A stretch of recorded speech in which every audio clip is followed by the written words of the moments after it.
Estamos entrando, né? Beleza, muito bem. Bom dia, pessoal. Sejam todos bem-vindos a mais um dia desse projeto Posso Perguntar. Quem está nos assistindo pelo YouTube, verifiquem aí se o som está bom, se as imagens estão boas. Qualquer alteração a gente já corrige aqui agora. Estamos esperando o professor Fauzi, que hoje é o nosso convidado para participar do projeto. Espero que vocês estejam gostando. Sejam bem-vindos. O professor Fauzi, inclusive, já está entrando aqui. Bom dia, pessoal. Professor Fauzi, bom dia. Como vai? Bom dia. Tudo bem, Léo, Gabriela, tudo certo? Tudo bem, pessoal? Tudo bom? Prazer muito grande estar com vocês aqui. Professor Fauzi, eu quero dizer, eu vou passar para a Gabriela, que ela que é a coordenadora do dia. Eu dividi esse projeto entre coordenadores, senão eu ficava louco. Então, cada dia tem um coordenador, mas eu sempre estou aqui. E quero dizer da minha alegria, a minha satisfação de ter você aqui. Você que é uma grande referência para todos nós, no processo penal especialmente, como atuação também, né, profissional, que a gente sabe da sua seriedade, do seu compromisso com a Constituição, especialmente com as garantias. Mas quero deixar registrado a minha amizade, o meu respeito, o meu carinho e a minha felicidade de tê-lo aqui também, né? O professor Fauzi é daqueles amigos que eu tenho, que tudo que eu chamo eles participam. Então, projetos como esse só dão certo porque eu tenho a felicidade de ter amigos como o professor Fauzi. A gente não é isso, meu querido. Então, eu quero deixar registrado, viu, professor Fauzi, a minha verdadeira gratidão a você e espero que em breve estejamos juntos novamente. Com certeza. Muito obrigado, Léo. Gabi, com você. Joia, deixa eu só tirar o som aqui do meu coisa, que senão vai interferir. Bom dia, professor. Tudo bem com o senhor? Tudo bem, Gabriela? Como está? Tudo certinho? Tudo jóia. Muito obrigada. Grande honra ter o senhor aqui. A gente que é da PUC Minas está sempre acompanhando o senhor, né? O senhor está sempre aqui com a gente. É um prazer. Tem uma palestra aqui nesse primeiro semestre. Eu e o Matheus, que está aqui também, estivemos presentes, enfim. Sim. Meu nome é Gabriela, eu sou mestranda em Direito Processual aqui na PUC Minas. E estou aqui na coordenação, hoje vou conduzir os trabalhos e queria fazer uma breve apresentação, assim, dentro do que é possível, né? Porque o professor Fauzi tem um currículo notável, mas assim, só o mais básico, assim, para todo mundo possa conhecê-lo. O professor Fauzi tem pós-doutorado pela Universidade de Coimbra, doutorado e mestrado em Direito Processual pela Universidade de São Paulo, é especializado em Direitos Humanos pela Universidade de Oxford, e Direito Processual Penal pela Universidade Castilla-La Mancha. E coordenador do PPGD da Faculdade de Campinas e promotor de justiça no estado de São Paulo. Então... Gabi, antes de você passar, eu esqueci, professor Fauzi, de apresentar os coordenadores, tá? Que eles estão aqui também, que é o Matheus Greco, o Felipe Amori e o Rafael Libaneio, que fica nessa parte especialmente da transmissão também, é nosso aluno, tem me ajudado muito. Legal. Os alunos eu não vou apresentar, porque eles vão se apresentar com o tempo aí, e felizmente a gente conseguiu cumprir o compromisso de ter alunos de vários lugares, o senhor vai perceber isso. Que bom. Viu, professor? Que a gente consiga atingir locais mais longínquos desse país. E hoje nós temos até um colega bem distante aí, que daqui a pouco ele se apresenta. Legal, muito bom. Vamos lá, a nossa primeira participante que vai fazer a pergunta é a Luísa. Luísa, eu vou pedir a você que se apresente, fale seu nome, seu estado, universidade, o que mais você achar pertinente e em seguida já faça logo a sua pergunta para o professor. Obrigada. Oi, bom dia, professor.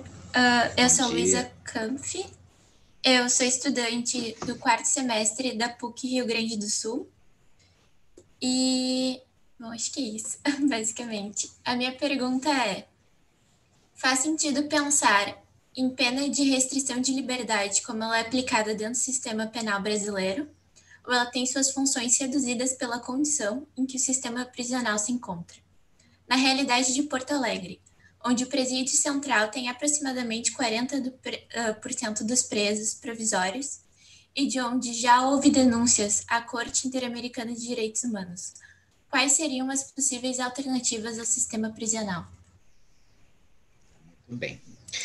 Então, Luísa, é um prazer conhecê-la. Antes de fazer as considerações sobre a sua pergunta, eu só quero aproveitar para dizer para o Léo, para a Gabriela, para todos os colegas coordenadores, que é uma imensa satisfação estar aqui com vocês. Léo é um amigo muito querido, de muito tempo. Quando o antigo normal permitia, a gente tinha uma proximidade geográfica mais constante, é sempre um prazer ir a BH, e é um daqueles professores e profissionais que a gente aprende a admirar pela seriedade, pelo compromisso. Por isso que é fácil dizer sim aos convites do Léo, né? E a Gabi, que a gente conversou mais nesses últimos dias, também a minha gratidão publicamente expressada aqui, né, por toda a proximidade, a parceria, né, e a gente chegou nessa manhã com um resultado bem legal nesse projeto, que é um projeto muito, muito interessante mesmo, à medida em que a gente pode se aproximar de realidades variadas deste país, que trazem, pelas suas particularidades, enfoques e focos diferentes em temas que são efetivamente fundamentais, como é o tema da Luísa, né? E aí, então, eu entro já direto na sua provocação temática. Bom, Luísa, a sua pergunta, ela é uma pergunta multifacetária, né? Ela permite que seja trabalhado o tema do resultado do sistema penal de vários ângulos diferentes. Até onde eu conheço sistemas comparados, nenhum deles abriu mão, em algum grau, de penas privativas de liberdade cumpridas em regimes que nós chamaríamos aqui em regime fechado. Nenhum país abriu mão disso por completo.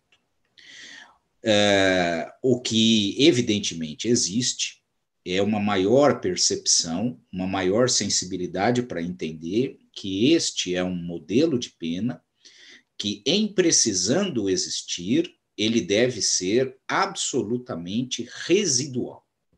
Isso é uma primeira constatação. E eu digo para você, Luísa, aqui no Ministério Público, já há alguns anos, eu trabalho com execuções penais, na comarca de São Paulo. Nós temos, na comarca de São Paulo, hoje, salvo engano de minha parte, nós temos 18 unidades prisionais dentro da cidade de São Paulo, e são unidades prisionais imensas. São unidades prisionais que beiram a 10, 12 mil pessoas dentro de algumas delas, né? Por conta dessa minha posição dentro do Ministério Público, eu acabei sendo chamado para, num grupo organizado pela Procuradoria-Geral, eu acabei sendo chamado para discutir o problema da Covid dentro do sistema prisional. E eu acabei me direcionando para a análise do tratamento da Covid no direito comparado, dentro dos sistemas prisionais, né? E, assim, eu digo até que pode ter uma grande carga de ingenuidade nisso que eu vou dizer, mas, assim, países tidos desde uma visão externa, como países socialmente exemplares, têm problemas de superlotação carcerária. Assim, duas situações. Claro, quando eu falo, por exemplo, como vou dizer agora, de Suíça e Irlanda com superpopulação carcerária, nós estamos falando de uma população carcerária que é em si pequena. Porém, em unidades prisionais, com uma população carcerária, às vezes, de 2,5 para 1, ou seja, numa vaga, quase 3 pessoas ocupando a mesma vaga. E você fala, quando eu me deparei com isso, depois, se vocês quiserem, eu mando os links, tal, isso tudo é uma mistura de abordagens de matérias de imprensa com textos técnicos disponíveis em vários lugares. Não é nada de excepcional, assim, não é nenhum trabalho acadêmico, tal. Quando você vê, por exemplo, que um país como a Suíça tem uma crise severa de superpopulação carcerária e, em termos estruturais, passa pelo mesmo problema que a gente passa aqui em relação à Covid, você fala, bom, lógico, esse modelo de apenamento é um modelo que não pode dar certo em lugar nenhum do mundo. Agora, é lógico, Luísa, que descontado, né, esse aspecto comparado, tudo, a nossa situação carcerária é uma situação, sobretudo no regime fechado, que é o grande fetiche do sistema penal brasileiro, não é? É uma situação dramática. Nós não podemos fechar os olhos a isso de maneira alguma. E se você for pegar a realidade cotidiana desse sistema prisional e cotejá-lo com as premissas teóricas do fim da pena, é lógico que as coisas não batem. Não tem como. Tem como você falar em ressocialização, reeducação, reambientação de qualquer natureza, como se o sistema penal também fosse um lugar para as pessoas se educarem, né? Aí, nessa discussão teórica, eu não sou um penalista, né? Eu preciso do direito penal para construir aspectos do processo. Mas eu acho de uma ingenuidade você acreditar que o sistema penal, em qualquer das suas faces, é educador. Isto, na minha construção de valores, isso não cabe. Né? A educação não se faz por meio de grades, por meio de um sistema de encarceramento. Se nós precisamos dele, né, por alguma razão, e eu acho até que há espaços em que ele é necessário. E quando eu penso nisso, eu penso sobretudo na grande criminalidade que advém dos estados de exceção e a reconstrução democrática. Eu estou falando da superação das violências de um Estado criminoso, quando a democracia é reconstruída e você tem realidades que, aos olhos da consciência humana, na maneira como ela se encontra nessa quadra da existência, você fala, eu não tenho como lidar com um estuprador em massa, eu preciso segregar essa pessoa em algum lugar. Mas daí você construir um raciocínio de que isso é educação, tal, eu já não dou esse passo com tanta tranquilidade. Por isso, Luísa, a nossa grande missão, eu acho, é tentar reduzir os danos do sistema penal. E como você faz isso no campo das penas? Investindo politicamente, de uma maneira incisiva, em estruturas não encarceradoras, né? Em penas que não têm esse caráter de segregação absoluto, mas que tentariam, de alguma maneira, não eliminar a convivência social daquela pessoa de uma maneira brutal. E se nós olharmos o nosso sistema penal hoje, isso é ainda absolutamente residual. Se você for a grande população carcerária que você pode localizar nas unidades prisionais, você ainda vai encontrar um número expressivo de pessoas que cometeram condutas sem violência e grave ameaça, porque reincidentes dentro de um sistema prisional, né? No cotidiano do meu trabalho, eu vejo inúmeras vezes, situações como furto, alguma coisa ligada à droga. O que, assim, intuitivamente faz com que você imagine que essa pessoa tem uma dependência química e que praticou inúmeros delitos patrimoniais para tentar obter dinheiro para comprar a substância para a sua doença, né? Então, ali, e isso não é exceção. Lamentavelmente, não é exceção. Como também você vai percebendo, muitas vezes, furto, roubo. É a mesma situação, né? A pessoa do mesmo perfil, né? Então,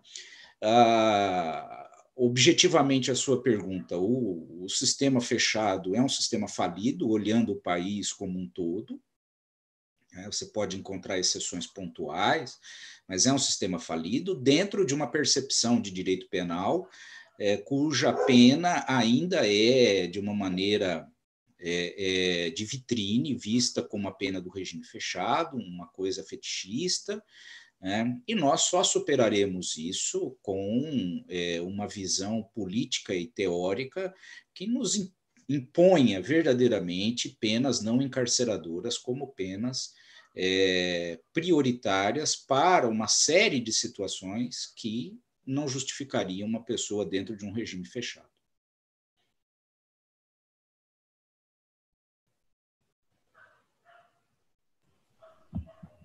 Muito bom. Excelente exposição, professor. A gente está lidando com Covid no âmbito prisional, né? Eu trabalho no Tribunal de Justiça, numa assessoria criminal, e consegui imaginar que tudo isso que o senhor está falando, assim, eu consegui ver isso na minha frente. Realmente uma realidade bem complicada. Mas vamos lá. Vou passar a palavra para o Gabriel Moraes, para ele continuar, para ele fazer a sua pergunta. Peço ao Gabriel que se apresente, assim como a Luísa fez, enfim, e já posso fazer a sua pergunta de uma vez. E também, Gabriel, informa quem que te indicou, a Luísa também não falou, porque, professor Fauzi, a gente também gosta de saber quem são os colegas que vão falando. Então, tem muita gente indicada pelo Guto, pela Marina Cerqueira, pelo Sebastião. Que legal. Saber quem que legal. Luísa, quem te indicou? Oi, eu sou bolsista de iniciação científica com o Augusto Jobim. Com o Guto? Ótimo.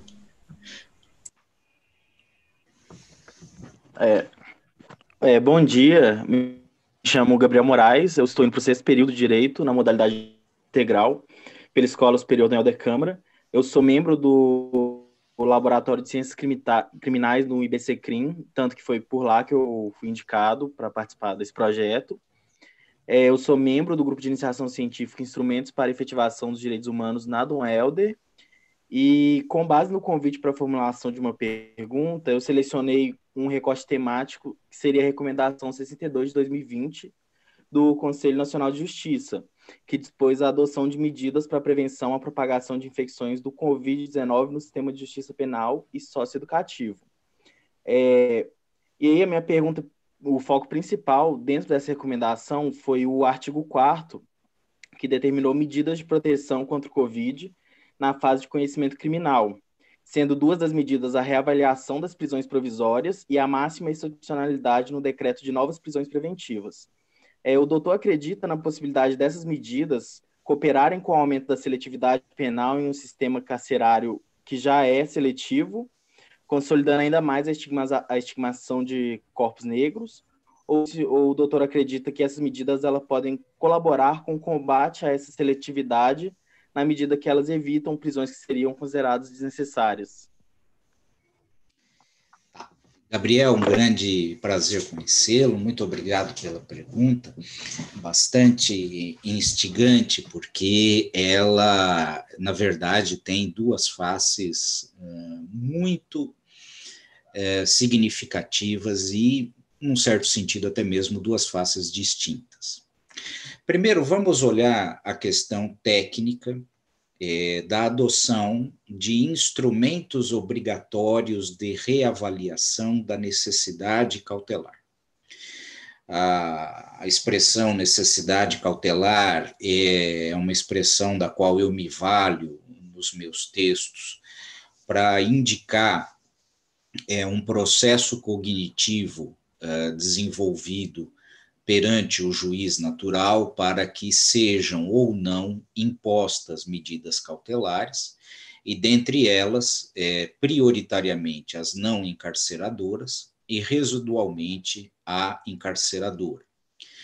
Então, na estrutura da cognição da necessidade cautelar no direito brasileiro, nada obstante aquilo que foi a reforma de 2011, que é o que nós temos em mãos hoje no campo das cautelares, termos tido uma propaganda de que haveria a adoção de medidas que foram denominadas em muitos segmentos como medidas alternativas à prisão, e eu censuro modestamente essa linguagem, porque essas medidas são necessariamente precedentes à prisão e não uma alternativa a elas. Qualquer instrumento que venha para reforçar a não obrigatoriedade da prisão como primeira ratio cautelar na minha visão, uma medida salutar. Assim como a reforma da Lei 13.964 de 2019, que impõe a revisão periódica da necessidade cautelar nos termos do artigo 316, parágrafo único, é uma medida salutar. Então, essa é a primeira face que eu enxergo na sua pergunta. Enquanto instrumento é um instrumento técnico adequado? Sim, ele é um instrumento técnico adequado.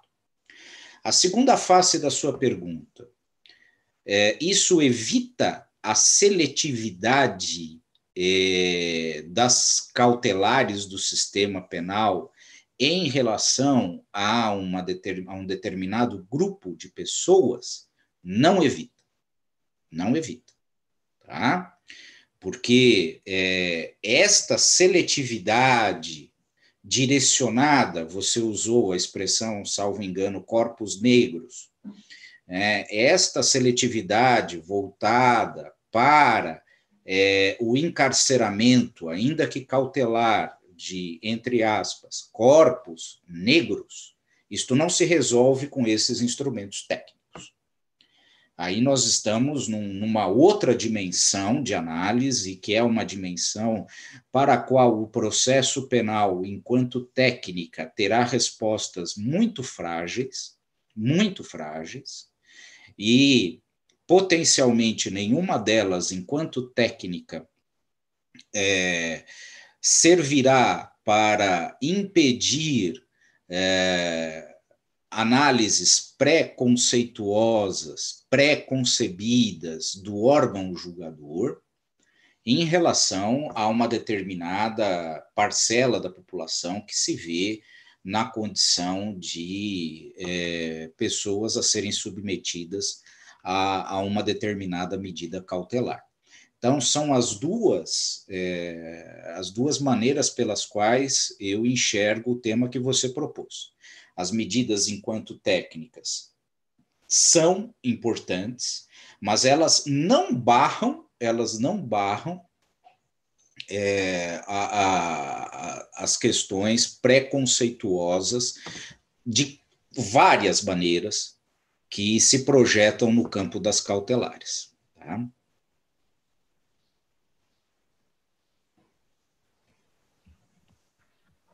Obrigada, Gabriel. Obrigada, professor. Sem maiores delongas, eu vou passar a palavra para o Dário, para que ele faça da mesma forma que os colegas. Se apresente e formule sua pergunta. Bom dia, saudação, professor Dr. Fauzi, Bom dia, do Dário. Instituto de Ciências Penais, e com esse projeto aí engrandecem nosso conhecimento e nossa troca de ideias, né, de todo o Brasil com fora. Eu sou de Joinville, Santa Catarina, acadêmico do último período da faculdade Cinec. Quem me indicou foi o professor Leonardo Costa de Paula, do Rio de Janeiro, que é meu orientador de monografia. Então, eu, para realizar aqui a pergunta ao doutor, eu procurei entender um pouco sobre as ideias que o senhor expõe nas suas aulas, né, e assisti bastante delas. E vou fazer uma breve introdução, como colocado para essa pergunta, que até puxa um pouco o que a Luísa já falou sobre o encarceramento, né?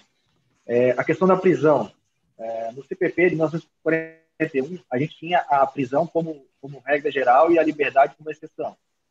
Com o advento da Constituição e, posteriormente, a adesão do Brasil à Convenção Americana sobre Direitos Humanos, a gente passa a ter, né, pelo menos em teoria, a liberdade como regra e a prisão como exceção.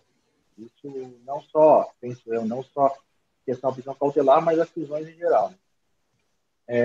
De 1941 até a data atual, até a última alteração do CPP em 2019, que não alterou só o CPP, né, a lei das instituições também, a gente teve várias reformas, né, 84, 2011, 2007, 2019, e crítica de ambos os lados, né? Ambos os lados que defendem uma maior rigidez, um maior encarceramento, e aqueles que defendem uma maior liberdade e o respeito aos direitos humanos.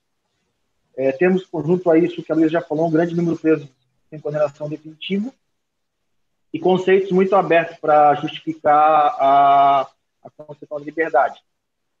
Nesse contexto, pergunto ao senhor, já embasada a pergunta nas falas anteriores que eu assisti, de anos anteriores até, quais seriam os principais pontos a serem atacados numa reforma global do CPP que desse conta de corrigir essa distorção que a gente tem entre o que prega ou que nos indica a Constituição Federal e a Convenção Americana de Direitos Humanos e a realidade que nos apresenta? Da mesma forma, ou no mesmo sentido, diminuísse a sensação, pelo menos pública que a gente tem, de que o sistema continua impune, por conta da morosidade, por conta da seletividade. Quais seriam, assim, de forma... Eu sei que é uma pergunta muito...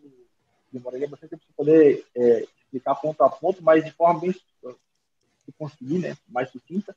Que ponto deveria atacar nessa reforma, que eu vi o senhor falar que é uma reforma global do CPP, para que diminuísse essa distorção entre o que é a teoria que a gente busca, que é a liberdade como regra e a prisão como exceção, e a prática que a gente tem apresentado aqui, a prisão normalmente como regra e sem um fundamento tão convincente. Muito bem. Dario, muito obrigado pela sua pergunta, muito interessante, porque ela nos obriga a sairmos de um cenário, de um plano estritamente teórico de análise, e ela nos compele a construir normativamente, ou seja, artigos de lei que reflitam aquelas bases teóricas. E isso é muito importante, Dario, porque nós não temos essa tradição no campo da academia. A academia, raras vezes, quando estrutura uma análise, ela se vê capaz de fazer uma das coisas mais difíceis do cenário jurídico, que é escrever um artigo de lei. Porque a transposição de uma ideia por um regramento abstrato, geral, é uma ponte muito difícil de ser atravessada. Particularmente, e eu não posso entrar aqui em muitos detalhes pelo compromisso assumido quando eu me vi nessa tarefa, Mas neste momento da minha vida, junto com alguns outros professores, poucos, mais 2 ou 3 no máximo, nós estamos envolvidos exatamente nessa tarefa de tentar reacomodar textos defasados do PLS 16509, que é a origem da reforma global do Código de Processo Penal, que nasceu no Senado e já há 11 anos quase está na Câmara dos Deputados. Neste momento.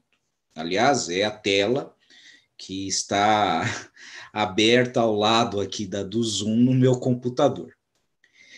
Você tocou num dos temas mais sensíveis dessa dificuldade, que é o tema das cautelares. E você chamou a exemplificação do que pode ser feito para tentar diminuir ou eliminar esse ato entre um cenário constitucional convencional e alcançar uma realidade prática que chame também pela eficiência do processo penal. Eu vou deixar de lado um pouco a discussão do conceito da palavra eficiência aqui. Vamos ficar só no primeiro aspecto. Então, eu vou te dar 2 exemplos dentro das cautelares que traduzem esse compromisso num texto de lei. Primeiro, você precisa ter uma limitação temporal para cautelar.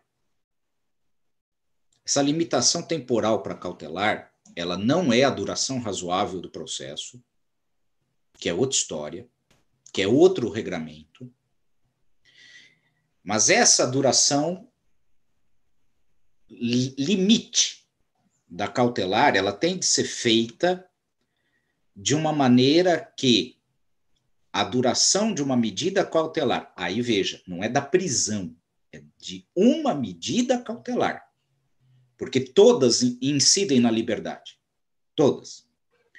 Ela não possa ser desproporcional em relação à pena potencialmente aplicada e muito menos possa ser maior em termos absolutos do que a própria pena aplicada. Aí você vai me perguntar, tá, mas isso continua ainda sendo um discurso. Sim, continua sendo um discurso. Como é que nós passamos isso para um texto normativo? Você tem de estabelecer faixas. Hoje, nesta discussão, nós estamos trabalhando com 2 faixas para análise, em termos de análise, para ver qual nós vamos optar em termos de sugestão para o grupo que nos pediu, o grupo de parlamentares que nos pediu isso. Primeiro, você pode, como foi uma das sugestões para a qual eu não tenho uma simpatia absoluta, mas é válido. Você trabalha com a fração da pena privativa de liberdade necessária para a progressão de regime. Tá? Então, você vai dizer o seguinte, vamos lá. A imputação é de um crime homicídio, pena base, 6 anos. Fração para progressão de regime do fechado para o semiaberto, 1/6. Qual o tempo máximo da duração dessa medida cautelar? 1 ano. Tá? Há razões pelas quais eu não tenho uma simpatia absoluta por esta ideia. Não vou entrar em detalhes aqui, mas uma ideia que eu defendo, desde um dos primeiros textos que eu escrevi, que foi fruto de um caso no qual eu trabalhei como promotor de justiça do júri, em 1991, e cuja realidade ainda se faz presente.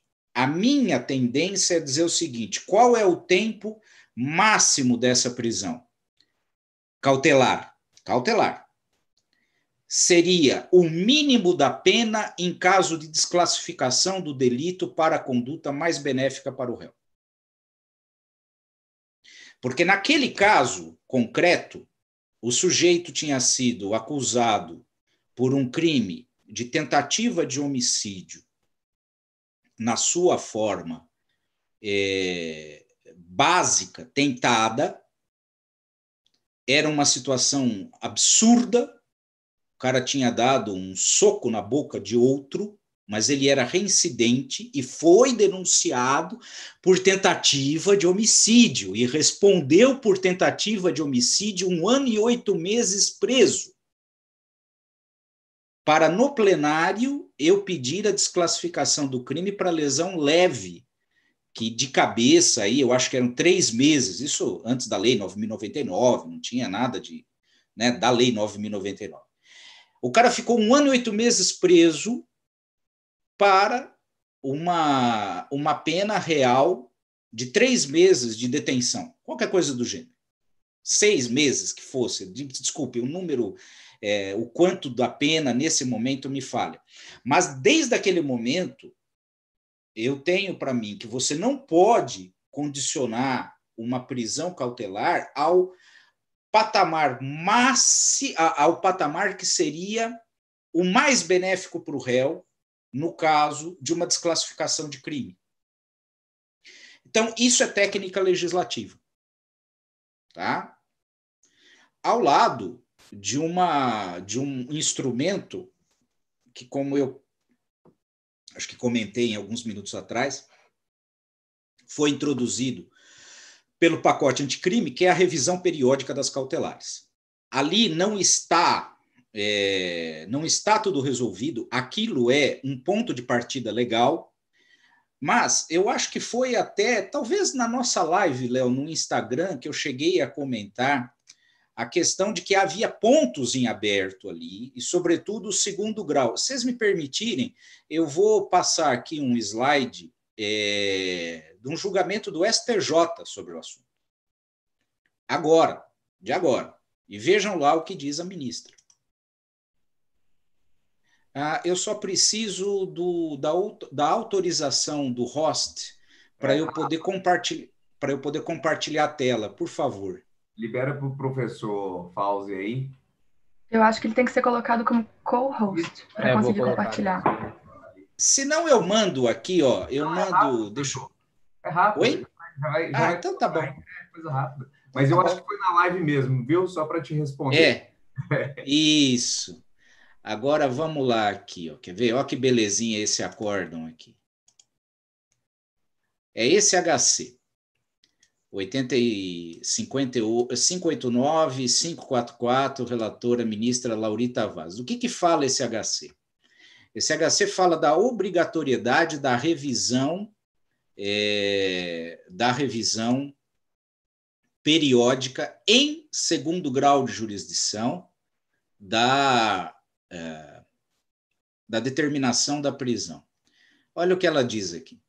Pretender o intérprete da lei nova, que é essa obrigação de revisar de ofício os fundamentos da prisão preventiva no exíguo prazo de 90, exíguo porque não é ela que está presa, e em períodos sucessivos, seja estendida por toda a cadeia recursal, impondo aos tribunais, todos abarrotados de recurso, entupidos de habeas corpus, tarefa desarrazoada ou que sai inexequível, sob pena de tornar a prisão preventiva ilegal, é o mesmo que permitir uma contracautela, e, pelo amor de Deus, essa linguagem é superada teoricamente há 30 anos, no mínimo.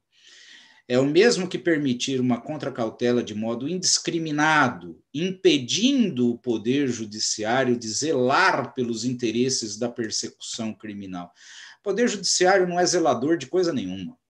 O Poder Judiciário não está ali para tutelar persecução criminal.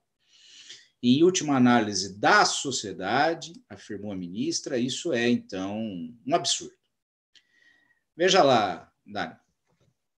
Esta previsão, é uma das previsões mais básicas do ponto de vista da técnica normativa que você tem para cumprir um mandamento constitucional.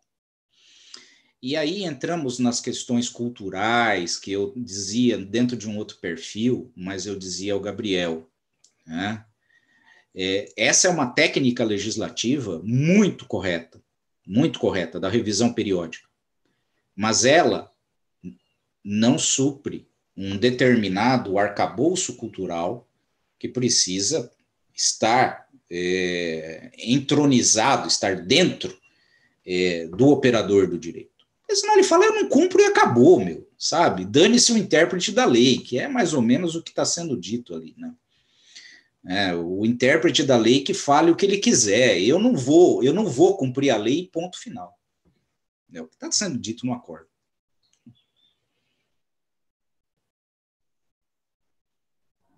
Certo? Gabriela. Obrigada, professor. Que aula, meu Deus. Estou aprendendo demais aqui. Professor, antes de passar a palavra para o nosso próximo estudante, eu queria perguntar se o senhor, como colocar o Rafa como host, só porque ele está fazendo a gestão da live, né? Se o senhor pode devolver Sim, como é que eu faço isso?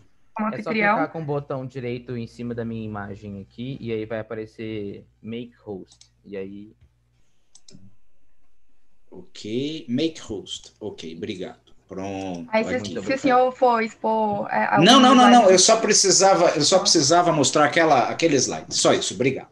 Sem problema, obrigada. Então, eu vou passar a palavra agora para o Gustavo. Olá, boa tarde, bom dia, né?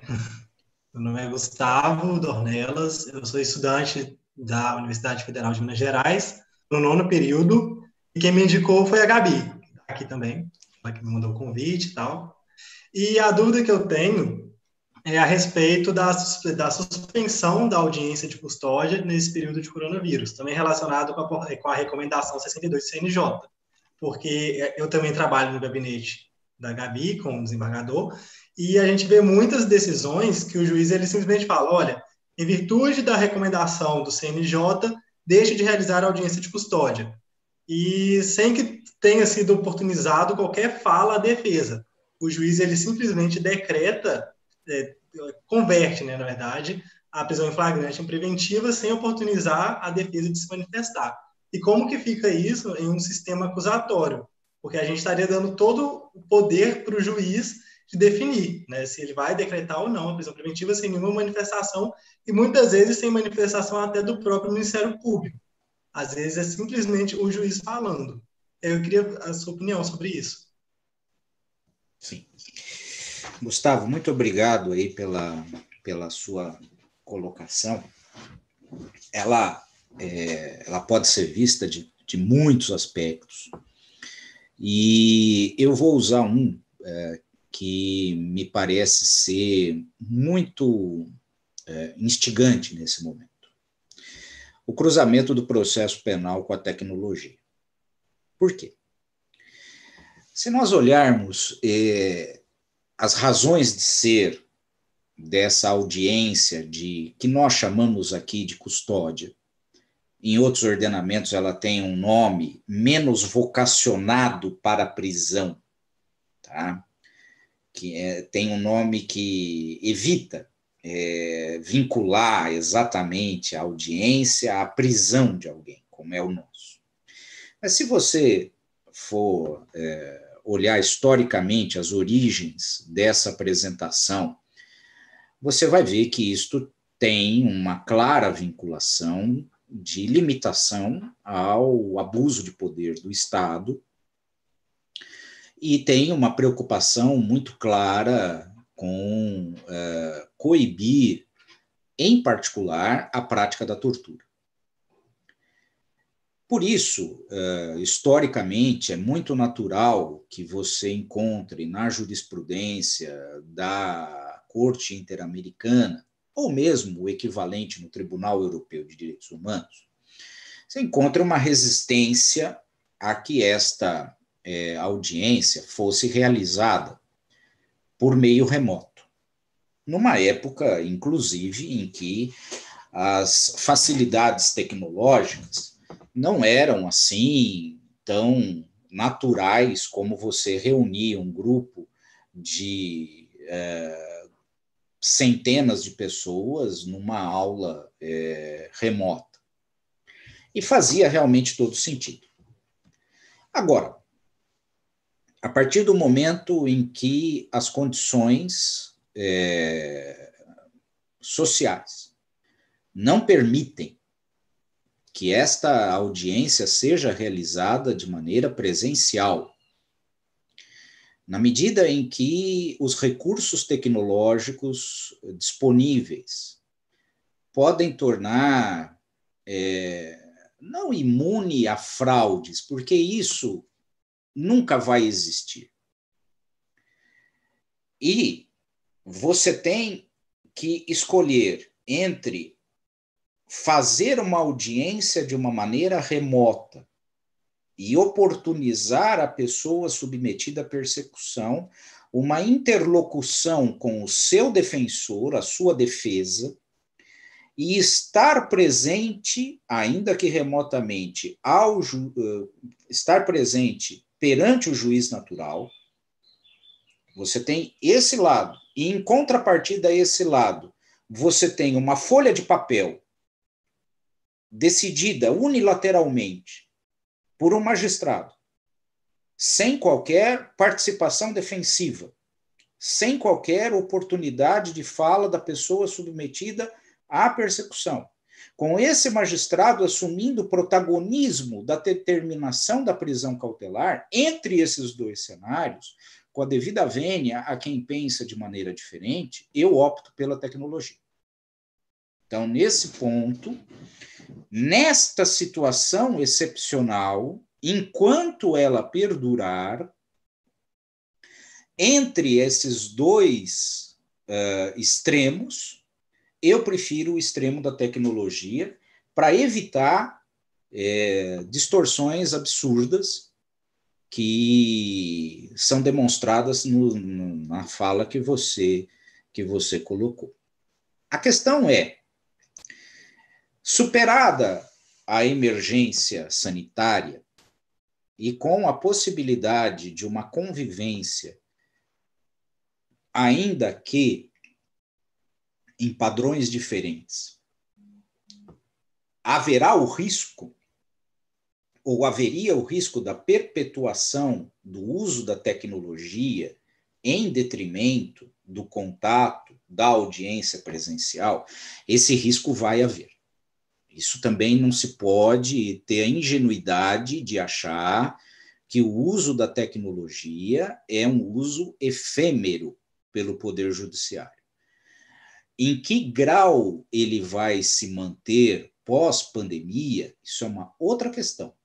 Mas que a tecnologia veio para se incorporar ao cotidiano do judiciário, veio. E, nesse ponto, nós não, assim, também, uma posição muito pessoal minha, nós não podemos achar que o uso da tecnologia em si é um mal. Não é nem o mal exacerbado, nem a solução para tudo.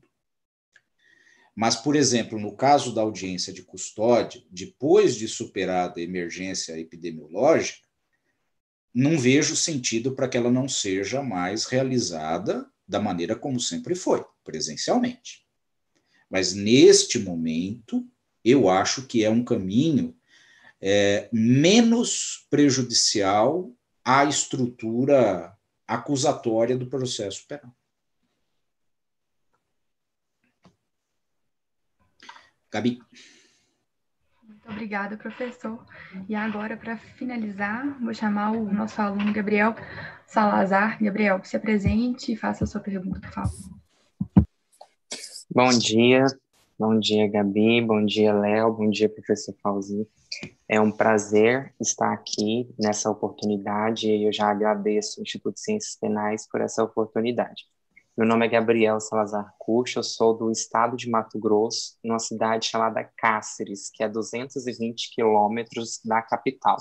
Então, eu sou bem do interior e de uma instituição também que é do interior, que é a nossa instituição estadual, Universidade do Estado de Mato Grosso, Carlos Alberto Reis Maldonado. E o meu campus universitário, né, o Jânio Vanini, é localizado aqui em Cáceres, mas só para contextualizar, a Unemat, né, que é conhecida como Unemat, ela está em todo o estado. A gente está espalhado em 13 campos presenciais, dentre estes tem campos indígenas, e também temos algumas modalidades parceladas, né? Muitas, inclusive. Então, a gente alcança o estado inteiro aí, todo o interior. É um dos princípios, um dos pilares da nossa universidade, por isso que a gente nem tem polo em Cuiabá, por exemplo. A gente só tem polos dos nossos campos no interior. É a interiorização do ensino, é um dos nossos princípios fundamentais. E eu sou aluno de Direito do 9º semestre, então já estou quase com o pezinho fora, 9º e 10º, né? Porque agora com esse ensino remoto que surgiu aí, a gente não sabe muito bem em que semestre a gente está. Só sei que eu formo em janeiro, mesmo estando no 9º. A minha indicação, eu não vim por indicação, eu sigo o Augusto Jobim do Amaral, conheço ele, e aí numa dessas postagens que ele fez, ele repostou o projeto, e aí eu vi o e-mail e mandei para participar. Então, para mim é um prazer estar aqui, visto que esse é um dos intuitos do projeto, alcançar vários lugares do país, então já esme aqui. E aí eu vou tentar contextualizar mais ou menos o meu ponto de leitura para ficar claro o porquê da elaboração do meu questionamento. Eu pauto minhas pesquisas mais na criminologia crítica, né? E também pelo viés garantista. Então, eu tenho publicado, estudado alguma coisa nesse sentido. E eu tenho uma paixão muito expressiva por estudar a execução penal, que eu vejo hoje no mundo jurídico, na minha visão ingênua, como uma das contradições mais gritantes do nosso mundo jurídico, né, entre lei e realidade. Então, eu elaborei aqui uma pergunta, né, na verdade, é um pedido de reflexão do professor acerca do Conselho da Comunidade, né? E aí eu peço licença para ler um trabalho que depois, primeiro eu pensei a pergunta, depois eu fui dar uma lida no que o professor publica, né? Já acompanho o professor, mas eu fui procurando textos específicos e eu achei um no canal de Ciências Criminais. E eu gostaria de ler só uma pequena parte de um texto que chama Formação Jurídica e Redemocratização, em que o doutor lê assim: das heranças dos regimes autoritários, a mais difícil de ser administrada é a de reconstrução dos valores fundamentais do Estado democrático. Tarefa que cabe à sociedade como um todo. No mundo jurídico, é de especial valia a formação de profissionais que tenham em sua prática cotidiana a aplicação dos valores edificantes do Estado de Direito. E aí o doutor vai desenvolver, né, ali, num pequeno espaço, uma discussão sobre conhecimento e poder. E aí ele aponta como problemática, né, problemática dessa relação à cultura, né? Então, dentro desse apontamento, eu vi um encaixe interessante para pontuar meu questionamento, que eu penso, e aí eu até peço para o doutor, né, que assim, a nossa instituição não tem grupo de pesquisa, grupo de estudo, então às vezes eu não tenho uma leitura tão aprofundada sobre muita teorização e base. Sobre o termo controle social democrático representativo. Quando eu publico algum artigo científico e trato do Conselho da Comunidade, é o termo que eu uso, controle social democrático representativo. Eu já tentei procurar por esse termo em si, eu não encontro, talvez eu me assemelhe um pouco com Boaventura quando ele fala, né, dos níveis de democracia. Mas eu penso que quando eu relaciono, né, execução penal com controle social, a gente só pensa no poder de controle do Estado através do direito penal. E eu já vejo um sentido de deslegitimar da medida em que a gente também tem um controle social dentro da execução penal, né? E que é através da nossa representação nos conselhos da comunidade. E aí, quando foi a proposta da temática que a Gabriela mandou para a gente, prisão e liberdade, logo eu pensei, prisão e liberdade, eu pensei no caminho entre prisão e liberdade dentro da execução penal. E aí tem uma linha temporal a ser cumprida. E nessa linha temporal, a gente tem o paradoxo da ressocialização, né? E aí eu vou usar o termo ressocialização, mas deixando de lado que o nosso sistema é seletivo, né, ignorando esse fato que não estamos ressocializando ninguém, que aquelas pessoas nem tiveram chance de ser ressocializadas e nada mais são do que o extrato da nosso isolamento, da nossa seletividade que nós temos fora das cadeias também. Mas o intuito dessa linha temporal é ressocializar, né? E aí, dentro dessa perspectiva da criminologia crítica que eu trabalho, eu penso com Alessandro Barata, quando ele fala que o nosso sistema de execução penal, ele não está falido. Na verdade, nosso sistema criminal não está falido. Ele nasceu para ser como é, né? Então, aí a gente busca, pautado em fundamentos econômicos, neoliberais, enfim, todas umas discussões que ele nasceu para ser assim. E aí eu penso no Conselho da Comunidade, nessa institucionalização desse controle social democrático representativo dentro da execução penal, como uma situação, né, uma contextualização que ele é institucionalizado. E será que ele também já é falido? Ele existe apenas como uma forma, podemos dizer, figurativa? Seria uma ficção jurídica, controle social, democrático, representativo, pautado aí nos conselhos da comunidade? Seria mais ou menos essa a minha pergunta. E aí eu traço também, né, levando em consideração que existe a PAC, né, que é uma associação também, né, de direito, uma associação representativa que cuida desse, também na execução penal, nessa questão da ressocialização. E aí eu me coloco aqui também como leitor dessa situação na minha comarca, que eu acompanhei de perto num dos meus estágios numa autarquia municipal, na assessoria jurídica, que eles trabalham com muito termo de fomento com o Conselho da Comunidade. E aí eu acompanhei a audiência pública, eu acompanhei o Conselho da Comunidade e eu vi com os meus próprios olhos a atuação. E se não fosse o Conselho da Comunidade nesta comarca, eu lamento, assim, para os apenados ali. Porque o que eles trabalham não era nem para ressocializar em si, mas era e nem para garantir o mínimo de sobrevivência humana, não chegava nem a ser isso, mas era para evitar a última deteriorização dos direitos humanos daqueles presos. Então, ele trabalhava para garantir o núcleo dos direitos fundamentais na prisão.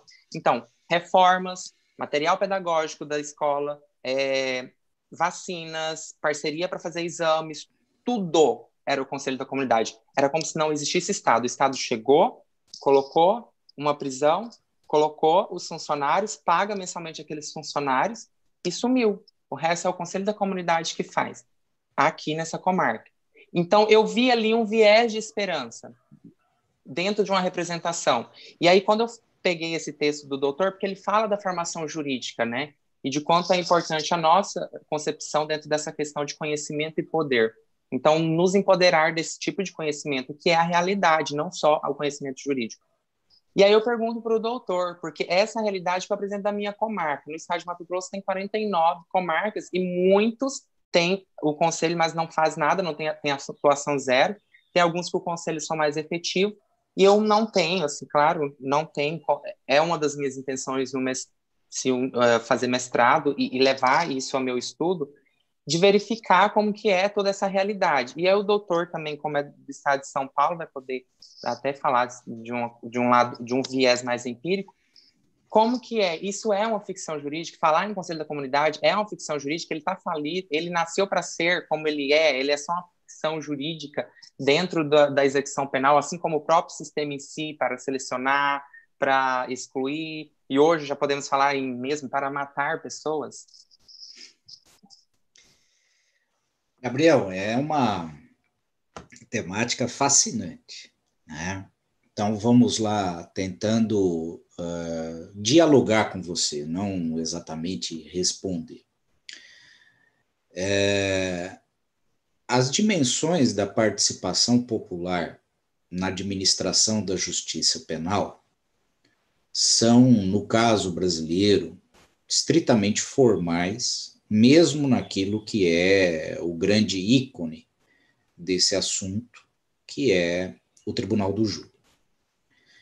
Quando a LEP foi reestruturada, na verdade, reestruturada não, quando a Lei das Execuções Penais foi criada, porque até então o tratamento da execução penal ele era mal acomodado dentro do Código de Processo Penal.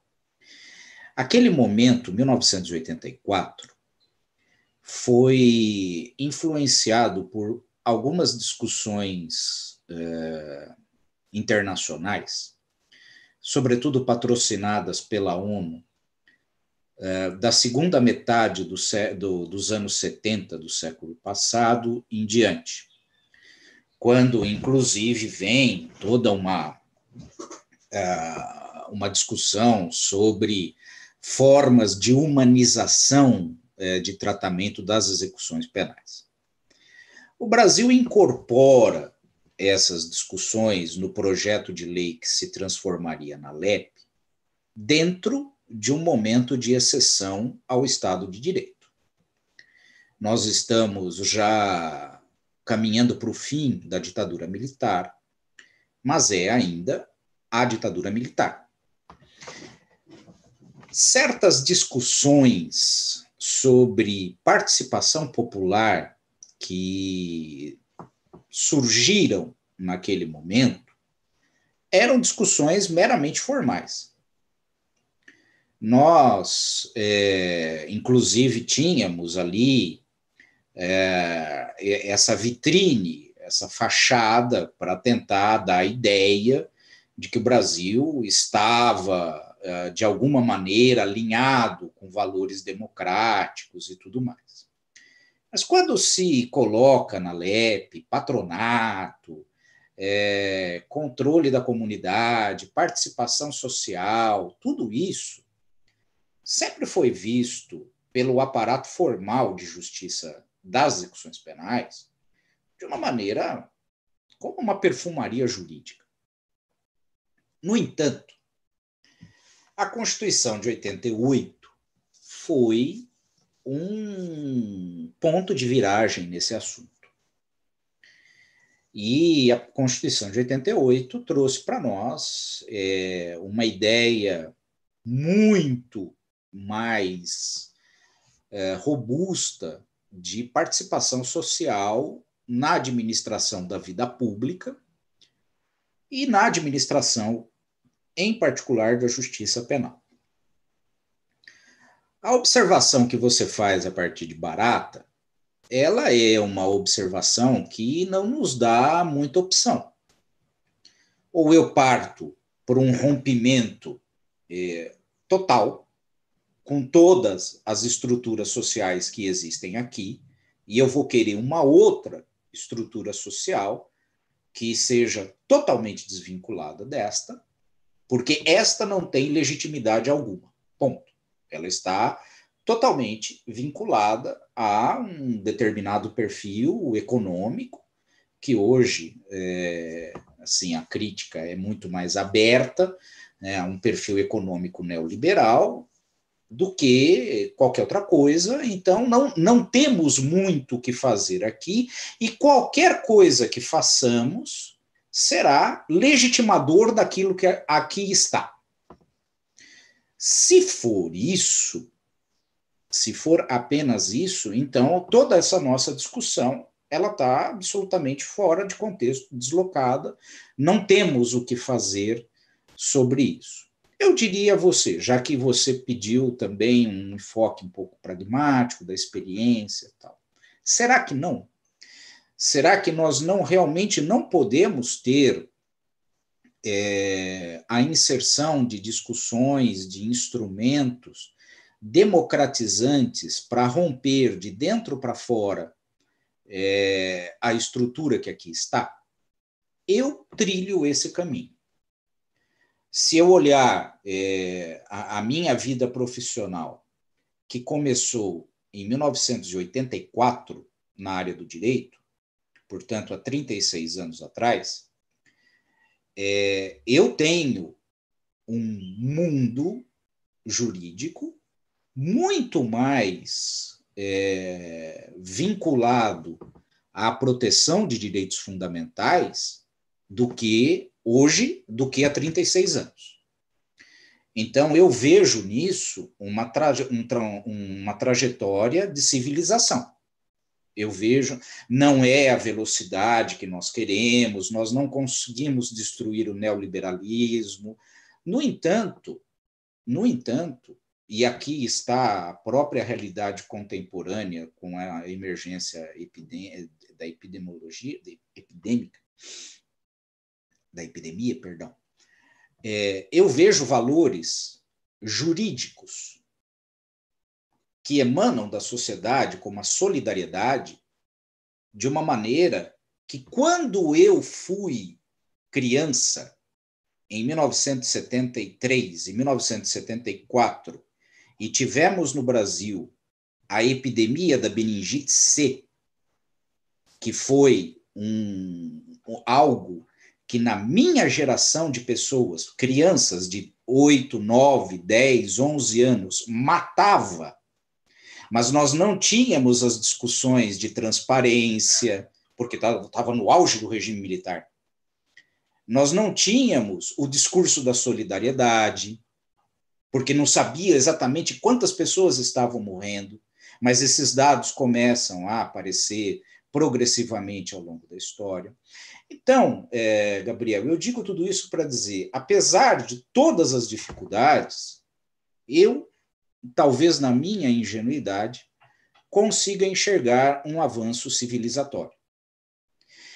E se nós olharmos esse avanço civilizatório, ele é fruto, evidentemente, da construção de um saber técnico e social que se projeta para um poder político, que hoje se vê constrangido por esse saber a determinadas práticas. E voltando para terminar ao seu ponto, que talvez aí eu agregue algo que te interesse. Qual é o passo que me parece ser técnico? Eu sempre insisto muito na questão da técnica jurídica. Qual é o próximo passo de técnica jurídica que você pode inserir na execução penal para lhe dar um conteúdo socialmente mais participativo? Justiça restaurativa. Eu acabei de produzir um relatório para a Fundação Konrad Adenauer, aqui da América do Sul, sobre execução penal no Brasil. Escrevemos um grande amigo, defensor público de muitos anos aqui de São Paulo, e eu, um relatório brasileiro. E eu nunca tinha conversado isso com ele. Ele é um professor muito famoso, aí, midiático, tal, o professor Gustavo Junqueira, né? Talvez alguns de vocês o conheçam aí dos cursos jurídicos, dos cursinhos jurídicos, etc. O Gustavo é um amigo de quase 30 anos já. E quando eu propus a ele, falei, pô, Gustavo, cara, você tem de enfiar a justiça restaurativa, nem que seja para você condicionar determinados benefícios da LEP ao envolvimento da comunidade naquela situação. Tá?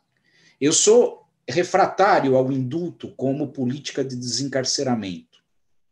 Mas eu aceitaria um indulto banhado pela restauratividade da justiça quando você colocasse sentenciado e vítima, sentenciado e comunidade para conversar e falar, ó, estamos chegando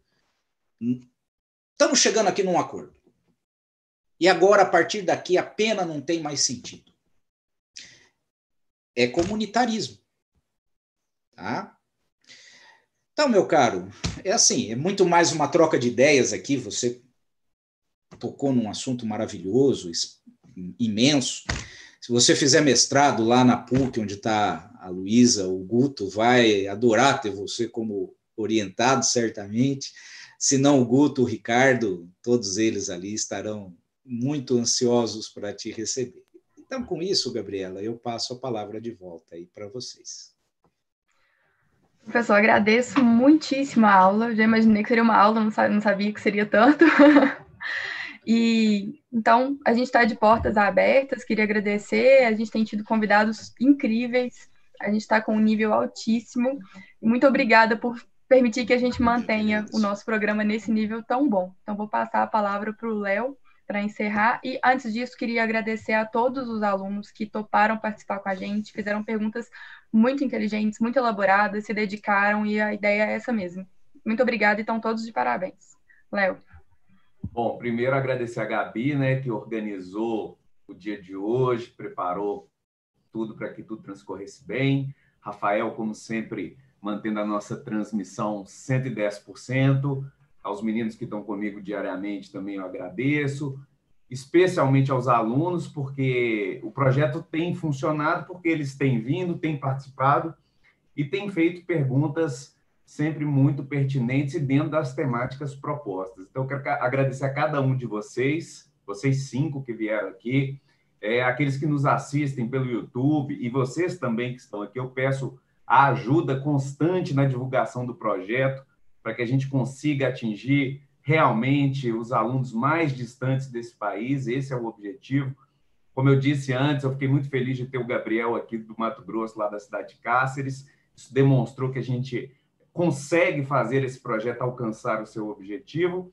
E, por fim, agradecer o meu querido amigo, o professor Fauzi, dizer para ele o prazer que é vê-lo, ainda que pelo ambiente virtual. O professor Fauzi, ele é exatamente isso que vocês veem aqui, pessoal. Ele é essa pessoa gentil, carinhosa, simpática, bom de papo. Assim, a gente senta para conversar com o professor Fauzi para resolver um assunto, conversa sobre 50 assuntos e quer ficar perto dele, porque ele é realmente essa figura extremamente calorosa e amistosa. E, Fauzi, olha, estou te esperando aqui, como você disse, tá? Sinta o meu abraço virtual por enquanto. Igualmente, em breve será presencial. Muito obrigado por, numa segunda-feira pela manhã, iniciar a semana com você aqui nesse projeto. Te agradeço muito. Você sabe que não só aqui no ICP, na PUC Minas, enfim, Minas Gerais, as portas estão escancaradas para você em todos os lugares sempre, viu? Muito obrigado mesmo. Beijo grande. Tá bem, meu caro. Tudo de bom para vocês. Obrigado, Léo. Um grande abraço, tudo de bom, viu? Valeu. Tchau, pessoal. Obrigado. Boa semana a todos.